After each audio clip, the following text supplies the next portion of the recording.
வணக்கம். நான் உங்கள் முத்துக்குமாரி. நம்ம சேனலில் நீங்கள் இப்போ தான் ஃபர்ஸ்ட் டைம் பார்க்குறீங்க அப்படின்னா மறக்காமல் சப்ஸ்கிரைப் பண்ணிக்கோங்க. பெல் ஐக்கனை ப்ரெஸ் பண்ணிக்கோங்க. ஆல்னு ஒரு ஆப்ஷன் இருக்குது, அதையும் மறக்காமல் கொடுத்துக்கோங்க. ஸோ தட் நம்ம சேனலில் போடக்கூடிய எல்லா வீடியோஸும் உங்களுக்கு ப்ராப்பராக நோட்டிஃபை ஆகும். இந்த வீடியோவில் நம்ம என்ன பார்க்க போகிறோம் அப்படின்னா, அக்டோபர் மாதத்துக்கான மாத ராசி பலன்.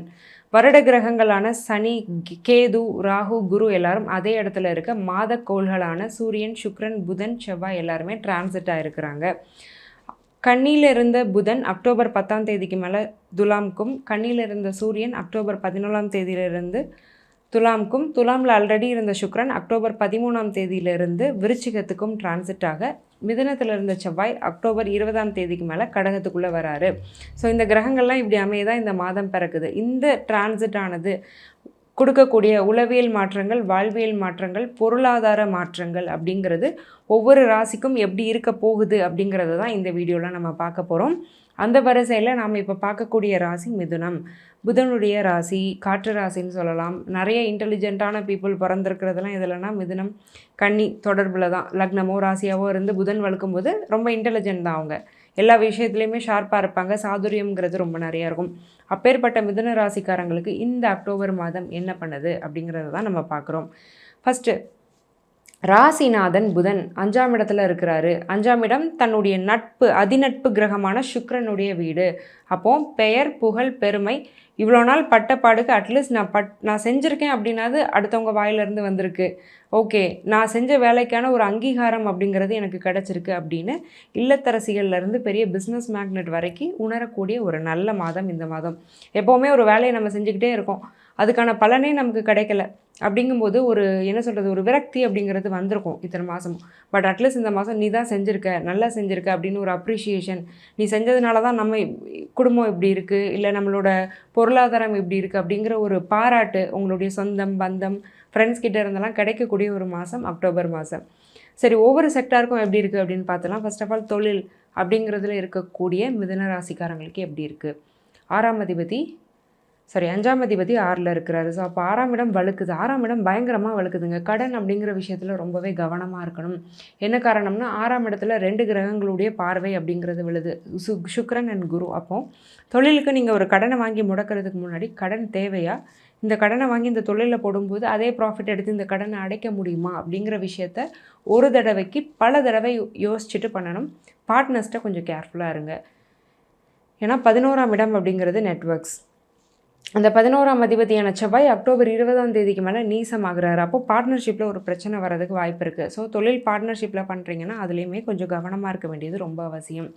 சரி, ஓகேங்க. வேலை எப்படி இருக்கும்? நாங்கள் தொழிலெலாம் பண்ணல, நாங்கள் ஒரு வேலையில் தான் இருக்கோம், எங்களுக்கு எப்படி இருக்கும் அப்படின்னு நீங்கள் கேட்டுக்கிட்டிங்கன்னா, 10ஆம் அதிபதி 12ல் மறைஞ்சிருக்கிறாரு. நிறைய பேர் இருக்கிற இடத்த விட்டு மாறுதலாக கொஞ்சம் தள்ளி போய் பிழைக்கிறதுக்கான வாய்ப்பு இருக்குது. முக்கியமாக ட்ரான்ஸ்ஃபர் அப்படிங்கிறது கண்டிப்பாக இருக்கும். பட் சுபமாக தான் இருக்கும். நீங்கள் மேபி பிடிக்காமல் அந்த ட்ரான்ஸ்ஃபரில் போய் ஒரு வேலையில் உட்காந்தாலுமே அங்கே உட்காந்ததுக்கப்புறம் நல்ல வேலை இங்கே வந்தோம், இந்த ஊர் இன்னுமே கம்ஃபர்டபுளாக இருக்குது, இங்கே கரியர் ப்ரோக்ரஷன் அப்படிங்கிறது நல்லாயிருக்கு, ஒர்க் என்விரான்மெண்ட் நல்லாயிருக்கு அப்படின்னு நீங்கள் சந்தோஷப்படுற மாதிரி தான் இருக்கும் கண்டிப்பாக. ஓகே, கணவன் மனைவியோட ரிலேஷன்ஷிப் அப்படிங்கிறது எப்படி இருக்கும் அப்படின்னு நீங்கள் கேட்டிங்கன்னா, 7ஆம் அதிபதியான குரு 12ல் இருக்கிறாரு. குருங்கிறவர் ஒரு சுபகிரகம். அவர் 12ல் இருக்கும்போது என்ன ஆகும் அப்படின்னா, ஏதோ ஒரு நல்ல விஷயம், ஒரு குட் காஸ்க்காக ஹஸ்பண்ட் அண்ட் ஒய்ஃப் பிரிஞ்சிருக்க வேண்டிய ஒரு சூழ்நிலை வரும். ஒன்று, ஒரு வேலைக்காக கணவனோ மனைவியோ ஒரு டிரான்ஸ்ஃபரில் வெளியில் போயிடலாம், ஆல்ரெடி டிரான்ஸ்ஃபர் கிடைக்க வாய்ப்பு இருக்குதுன்னு நினச்சிருக்கோம். அல்லது கணவனோ மனைவியோ வேலை சம்மந்தமாக ஒரு அலைச்சல், ஒரு 2 நாள் அங்கே போகிறேன், ஒரு 2 நாள் இங்கே போகிறேன்னு அலைஞ்சிட்டே இருக்கலாம். அடிக்கடி மீட் பண்ணி ஒன்றா இருக்கக்கூடிய சூழ்நிலைகளை கொஞ்சம் குறைக்குது. குரு டிரான்சிட் ஆகிற வரைக்கும் கொஞ்சம் இப்படி தான் இருக்கும். அல்லது ஒரே வீட்டில் இருக்கிறீங்கனாலும் சேர்ந்து ஒன்றா பேசிக்க முடியாது. அவர் ஒரு ரூமில், நீங்கள் ஒரு ரூமில் உட்காந்துட்டு இருக்கிற மாதிரி தான் இருக்கும். இல்லை நீங்கள் ஒரு ரூமில் இருப்பீங்க, உங்கள் மனைவி இன்னொரு ரூமில் இருப்பாங்க, அப்படி தான் இருக்கும். சரி, ஓகேங்க. சைல்டு பர்த் எங்களுக்கு எப்படி இருக்குன்னா ரொம்பவே நல்லாயிருக்கு. 5ல் புதன் சூரியன், லக்னாதிபதியை 5ல் உட்காந்துருக்கிறதுனால குழந்தைங்க மேலே அதிகமாக பாசம் வரும். குழந்தைங்களுக்கு உங்களால் எதாவது செய்ய முடியும், அல்லது பிள்ளைங்க நல்லா இருக்காங்களேங்கிற ஒரு நிம்மதியாவது மனசுக்குள்ளே கொடுத்துருவார். ஏன்னா லக்னாதிபதியை 5ல் உட்காந்துருக்கும் போது என்னுடைய சந்தோஷங்களை விட என் குழந்தைங்க நல்லா இருக்குங்கிறத பார்த்து நான் சந்தோஷப்படுறேன் அப்படிங்கிற அமைப்பு தான் அதை சொல்லுது. ஸோ அந்த ஒரு விஷயங்கிறது நல்லாயிருக்கு. கல்யாணம் ஆயிடுச்சு, குழந்தைக்கு நாங்கள் ட்ரை பண்ணிகிட்ருக்கோம் அப்படின்னாலுமே இந்த மாதம் 20ஆம் தேதிக்கு முன்ன வரை நல்லாயிருக்கு. அதில் எந்த ஒரு பிரச்சனையுமே இல்லை.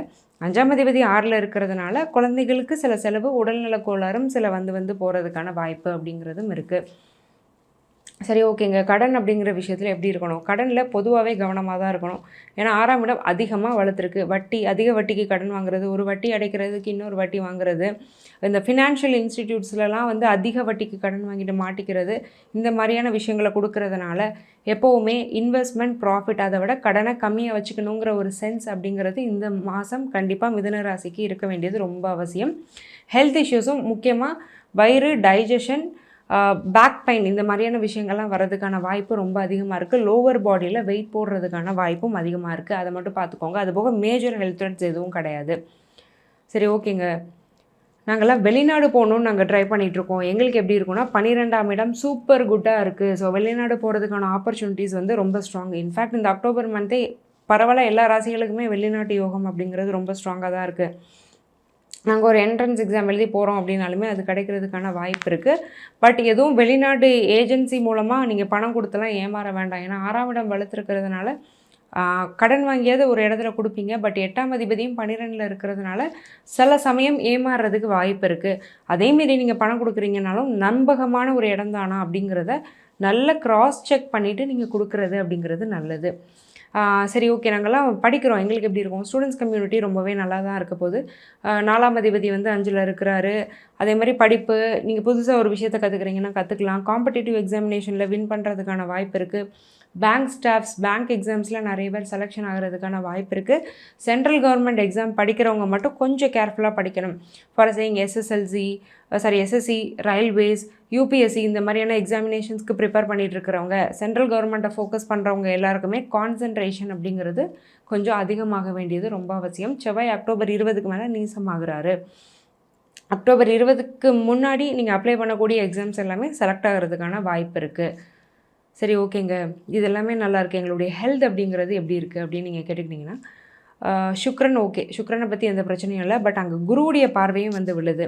அப்போ அந்த வீடு கொடுத்த செவ்வாய் வந்து நீசமாகிறது ஒரு வகைக்கு ஒரு ஆறுதலான விஷயம். அப்போது அக்டோபரில் முதல் 3 வாரங்கள் உங்களுடைய ஹெல்த்தை ரொம்பவே நல்லா பார்த்துக்கோங்க. முக்கியமாக டென்டல் ப்ராப்ளம், வயிறு சம்மந்தப்பட்ட பிரச்சனை, கொலஸ்ட்ரால் இந்த 3லையுமே நல்லா பார்த்துக்கோங்க. என்ன சாப்பிட்றீங்க, உங்களுடைய லைஃப் ஸ்டைல் எப்படி இருக்குது அப்படிங்கிறதுல எப்போவுமே ஒரு கவனத்தை வச்சுக்கோங்க. அதே மாதிரி ஃப்ரெண்ட்ஸ் அண்ட் ரிலேட்டிவ்ஸ்டையும் ரொம்ப க்ளோஸான சீக்ரெட்டான விஷயங்களை ஷேர் பண்ணாமல் இருக்கிறது ரொம்பவே நல்லது. இவ்வளோ நேரம் நம்ம பார்த்துட்டு இருந்தது வெறும் ஜென்ரல் ப்ரெடிக்ஷன்ஸ் தாங்க. உங்களுடைய ராசியுடைய பிரத்யேகமான பலன் என்ன, என் வாழ்க்கையில் என்ன தான் நடந்துட்டுருக்கு, என் தசாபுத்தி என்ன செய்யுது அப்படிங்கிறதெல்லாம் தெரிஞ்சுக்கணுன்னா கீழே கொடுத்துருக்க என்னுடைய நம்பருக்கு காண்டாக்ட் பண்ணி என்னுடைய அப்பாயின்மெண்ட்டை நீங்கள் புக் பண்ணிக்கோங்க. நான் உங்களுக்கு ரொம்ப ரொம்ப சிம்பிளான வாழ்வியல் பரிகாரங்கள் தான் சொல்லுவேன். அதாவது லைஃப் ஸ்டைல் ரெமடிஸ்னு சொல்லுவோம். டெய்லி நீங்கள் காலையில் எந்திக்கிறது, குளிக்கிறது, வேலைக்கு போகிற மாதிரி ஈஸியாக செய்யக்கூடியது தான். அதை செஞ்சு பெனிஃபிட் ஆனவங்க நிறைய பேர். அந்த வரிசையில் நீங்களும் என்ன பண்ணணுன்னு நான் மனசார வேண்டிக்கிறேன். ஆல் த வெரி பெஸ்ட் மிதுனம். நன்றி, வணக்கம்.